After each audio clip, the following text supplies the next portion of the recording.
Hello friends, CKD stock market news channel में आप सभी का स्वागत करता हूं। चैनल पर पहली बार विजिट कर रहे हैं तो चैनल को सब्सक्राइब कीजिएगा। देखिए, आज मैं आपके सामने बंधन small cap fund direct growth की बात करूंगा। इसका नेट एसेट वैल्यू देखेंगे तो 52 रुपये का है, जबकि स्मॉल कैप कैटेगरी में अगर आप बात करेंगे तो पिछले 3-4 महीने से स्ट्रगल क्या भाई, अगर सही बताया तो स्मॉल कैप और मिड कैप को पूरा ये 2024 ही स्ट्रगल करते हुए निकला। बहुत सारी चीज़ें उथल पुथल वाली देखने को मिली। इन्वेस्टर्स को कुछ खास रिटर्न देखने को 2024 से नहीं मिला। होप्स हो कि 25 सबके लिए बढ़िया रहे। ठीक है, नेट एसेट वैल्यू की बात करेंगे तो 52 रुपये का है। वहीं इसके एक साल के रिटर्न की बात करेंगे तो 58% का डिलीवर करके दिया है। 3 साल में इन्होंने 31% का, अगर मैक्सिमम CAGR की बात कर रहे हैं तो 41% का, जबकि हम मैक्सिमम बात कर रहे हैं तो करीब करीब इस म्यूचुअल फंड को अभी 4 साल ही हुए हैं। जबकि काफ़ी सारे म्यूचुअल फंड पिछले कुछ महीनों में बात करें तो स्ट्रगल करते हुए नजर आ रहे हैं। वहीं एक महीने का रिटर्न अगर हम इसका देखेंगे तो 6% का रिटर्न इन्होंने एब्सोल्यूट डिलीवर करके दिया है। हालांकि इसको वैल्यू रिसर्च से रेटिंग तो ठीक निकल के नहीं आ रही है, 3/5 है। वहीं अगर मैं इसके अब फंड मैनेजर्स की बात करें तो देखिए, मनीष गुनवानी साहब, इसके साथ साथ कीर्ति जैन साहब और फॉलोड बाई हर्ष भाटिया साहब, ये 3 फंड मैनेजर हैं। इनका क्वालिफिकेशन बेहतरीन है, शानदार है, और ये इसके रिटर्न से भी झलक रहा है। 3 महीने में हालांकि 3.62% एब्सोल्यूट आया है। 6 महीने में देखेंगे अगर आप तो 25.19% का एब्सोल्यूट है। एक साल में 58% का। 3 साल में अगर आप देखेंगे तो इन्होंने इन्वेस्टर्स का पैसा 1.30 टाइम्स कर दिया है। 5 साल का फिलहाल हमारे पास अभी डेटा है नहीं, क्योंकि ये तभी निकल के आएगा। एक साल इसको और कंप्लीट हो जाने दीजिए, उसके बाद 5 साल का भी डेटा फाइनली निकल के आ जाएगा। रिस्क मीटर के हिसाब से देखेंगे तो आपको पता होना चाहिए, किसी भी म्यूचुअल फंड में अगर थोड़ा सा भी पैसा अगर इक्विटी के अंदर पहुंच जाता है तो रिस्क कहीं ना कहीं आपका वेरी हाई कर दिया जाता है। तो एज सच यहाँ भी वही चीज़ है। बंधन small cap fund direct growth की बात करेंगे तो 9,248, जी हाँ 9,248 करोड़ का इसका असेट साइज है। असेट साइज काफ़ी बढ़ चुका है। फंड चूंकि ओपन एंड है, यानी कि आप कभी भी पैसा निकालिए, कभी भी विड्रॉ, कभी भी आप विड्रॉ कीजिए, कभी भी डिपॉजिट कीजिए, कोई एज सच आपके ऊपर लाइबिलिटी नहीं है कि आपको एज पर्टिकुलर टाइम पीरियड पे ही आपको पेमेंट करना है या स्कीम क्लोज हो जाएगी।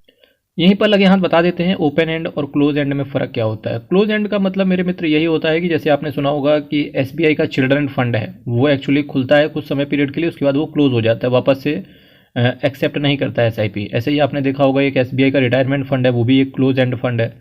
ठीक है, तो ये सारी कुछ फंड AMCs लेकर के आ जाती हैं क्लोज एंड फंड के टाइम पे, तो क्योंकि उनको चाहिए होता है कि एक बार इन्वेस्टर ऑनबोर्ड कर ले और 3-4 साल के लिए अगर उसका हम फंड लॉक इन में डाल दें तो एटलीस्ट फंड मैनेजर को टाइम मिल जाता है थोड़ा सा पैसे को डिप्लॉय करने के लिए, और वो अपने स्ट्रेटेजी के अकॉर्डिंग रिटर्न ठीक ठाक जमा करके दे देता है इन्वेस्टर्स को, अगर मार्केट अच्छा चलता है तो। क्योंकि रिटर्न भाई मार्केट से ही, अगर मार्केट ही अच्छा नहीं चलेगा तो रिटर्न कहाँ से निकलेगा।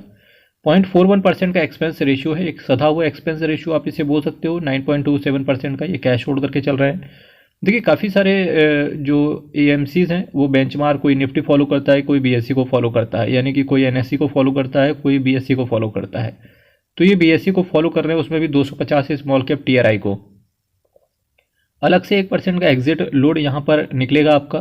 फाइनेंस सेक्टर को पे इन्होंने सबसे ज़्यादा भरोसा जताया है। सिंपल सी बात है, इंटरेस्ट रेट कट होते हैं तो फाइनेंस सेक्टर ऊपर चलेगा। Health care, services, construction, capital goods, ये कुछ दिग्गज सेक्टर है जहां पर इनका मेजर स्टेक डिप्लॉय किया हुआ है। अब अगर मैं बात करूं यहां पर कि किन किन शेयर्स के अंदर पैसा है तो देखिए, Cholamandalam, Indus Tower, REC, Apar Industries, PCBL, Arvind, TVS Holdings, Shaily Engineering Plastics Limited, Rashi Peripheral, LT Foods, Nitin Spinners. अब देखिए, इस पे जो ये टेक्सटाइल सेक्टर है इस पर आप नज़र रखना। जैसे नितिन स्पिनर्स हो गया, जैसे ट्राइडेंट लिमिटेड हो गया, KPR मिल्स हो गया, ठीक है, वर्धमान टेक्सटाइल हो गया, इन सब पे आप नज़र रख के चलना। ठीक है, वेल्सपन कॉरपोरेशन हो गया, PFC, Manappuram finance, Kirloskar Ferrous, South Indian bank, Motilal Oswal financial services, Karnataka bank, eClerx services, Sobha, Quess corp, Reliance industries, great eastern shipping या GE शिपिंग आप इसे बोल सकते हो, signature global, Grasim industries, Cyient limited, Stove Kraft, Glenmark pharmaceuticals, Shilpa medicare, fed bank, Kewal Kiran, MOIL, Radico Khaitan, Sunteck reality, Amara Raja energy and mobility. पहले Amara Raja battery के नाम से ये शेयर था, फाइनली नाम चेंज हो गया इसका। SBI cards and payments, computer range management services, NLC India, Kolte Patil, Piramal pharma, 197 communication, PNB housing finance, Godavari power, Gujarat state, followed by Blue Star, Aster DM, Triveni engineering, updater services, Birla soft and Godrej industries जैसे कुछ दिग्गज shares इसके portfolio का part बनते हैं। Small cap category में तो competitor तो बताने लायक तो कुछ है नहीं, क्योंकि आप सभी को इतना समझदार हैं, इतने साल से वीडियो आ रहे हैं तो आप सभी को पता होगा। Nippon India small cap, Invesco India small cap, LIC का स्मॉल कैप, टाटा का स्मॉल कैप, बंधन का स्मॉल कैप, ठीक है। इसके साथ साथ HSBC का स्मॉल कैप है ना, एक्सिस का स्मॉल कैप, ICICI प्रूडेंशियल का स्मॉल कैप।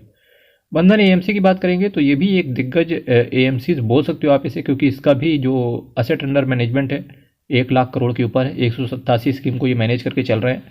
मेरे मित्र कोई डाउट हो कमेंट बॉक्स में रखिएगा। हर हर महादेव, अयप्पा शरणम हरी शरणम। मार्केट थोड़ा सा पैनिक वाली सिचुएशन में है, 2 दिन ऊपर जाता है। एक तरीके से बोले तो इसको बोलते हैं कंसोलिडेट कर रहा है मार्केट एक जगह पे। होप सो कि आज भी हम 24,500 के ऊपर ही क्लोजिंग दें, क्योंकि अगर 24,500 के नीचे अगर क्लोजिंग हो गई तो जो IPO में जो 6-7-8% रिटर्न आपको जिस भी ग्रे मार्केट प्रीमियम से देखने को मिल रहा है वो थोड़ा सा गच्चा खा सकता है। देखते हैं क्या होता है। बहुत बहुत धन्यवाद।